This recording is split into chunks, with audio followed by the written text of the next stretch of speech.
Wilson గారు, ఆంధ్రప్రదేశ్ కేంద్రంగా ఆంధ్రప్రదేశ్ విధానాల పరమైనటువంటి రాజకీయాలకి, సిద్ధాంతపరమైన రాజకీయాలకి వేదిక. తెలుగు నేల మీద సైద్ధాంతిక ఘర్షణలు చూసాం మనం ప్రత్యక్ష సాక్షులం. చాలా వాటికి ఒక తరం మొత్తం సిద్ధాంతాల కోసం కట్టుబడి రాజకీయాలు చేశారు.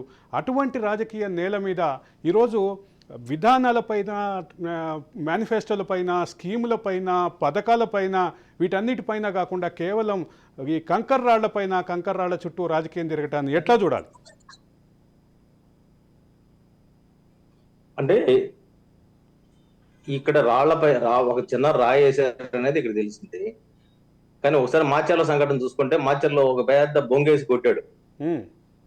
ఆయన తీసుకెళ్లి జిల్లా మన మున్సిపల్ చైర్మన్ చేశారు. అంటే వైసీపీ నాయకులు నేనేం చెప్తున్నానంటే, మీరు మాట్లాడడానికి మీకేం ఎలిజిబిలిటీ లేదు. మీరు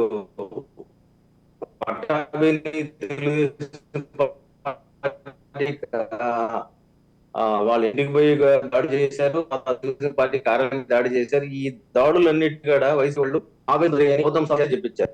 ఆవేశంతో చేసినా, ఎలా చేసినా చేసిన తప్పు కాబట్టి ఆ రోజు కూడా మేము చర్యలు తీసుకోవాలని గట్టిగా చెప్పాము. కాబట్టి ఆ విషయంలో క్లారిటీగా ఉన్నాం.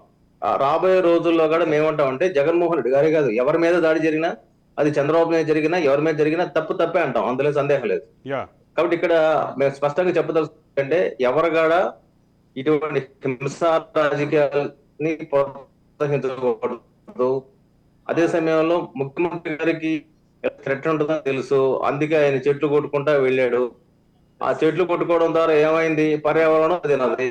అదే విధంగా ఒక నిర్లక్ష్యం అనేది మొదలైంది.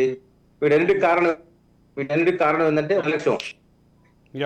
ఆ నిర్లక్ష్యాన్ని దృష్టిలో పెట్టుకొని మేము మొదటి నుంచి కూడా అప్రమత్తంగా చెప్తున్నాము. అదే పోలీస్ యంత్రాంగం కూడా ఇప్పుడు సడన్ గా కరెంట్ పోయింది. ఎందుకు పోయింది?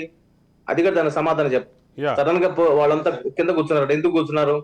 జగన్మోహన్ రెడ్డి మాత్రం నిలబడ్డాడు. ఎందుకు నిలబడ్డాడు? ఏంది? ప్రజల్లో కొన్ని సందేహాలు వస్తున్నాయి కదా. ఎక్కడ ఉందో కనబడలేదు, ఆ రాయి దొరకలేదు. ముఖ్యమంత్రి ఒక పక్కన ముఖ్యమంత్రి, ఆయనకు ప్రోటోకాల్ ఉంది. అదే సందర్భంలో Z+ కేటగిరీ ఉన్నటువంటి వ్యక్తి ఆయన. అటువంటి వ్యక్తికి సంబంధించినటువంటి భద్రతా వైఫల్యంగా కూడా కొన్ని అంశాలు ముందుకు వస్తున్నాయి.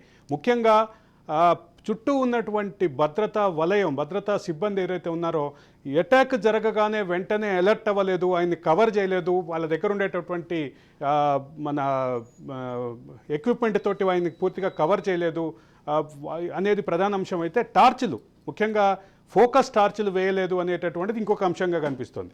భద్రతా వైఫల్యంగా కూడా చూడాలి అనేటటువంటి అంశం ఈ మధ్య ప్రధానంగా ప్రస్తావనలోకి వచ్చింది 2 రోజులుగా. ఎట్లా చూడాలి దీన్ని? దేని మీద ఎందుకు పోయింది? సీఎం ప్రోగ్రామ్ కరెంట్ పోతా ఎందుకు పోయింది? ఎందుకు ఎలగలేదు? అంటే ఇవన్నీ కూడా ప్రజల్లో వస్తున్న సందేహాలు. అందుకే నేనేమంటానంటే, ఇలాంటి సంఘటన దురదృష్టకరమే అనుకుంటున్నామో, భద్రతా సిబ్బంది వాళ్ళు చేస్తున్న పని ఏంటో అర్థం కాదు. భద్రతా సిబ్బంది ముఖ్యం. వాళ్ళు ఎవరు సెక్యూరిటీ ఇస్తారు? వాళ్ళు వంగుతారా? సీఎం వంగమంటారా? ఎక్కడ సినిమాల్లో మనం చూడలేదా? సినిమాలో ఏదైనా అటాక్ జరిగితే వాళ్ళ వరకు తప్పించుకొని వంగుతారా? లేకపోతే మిగతా వాళ్ళని ఎవరినైతే భద్రత ఇస్తున్నామో వాళ్ళు వంగాలా? లేకపోతే పోలీసులు వంగాలా?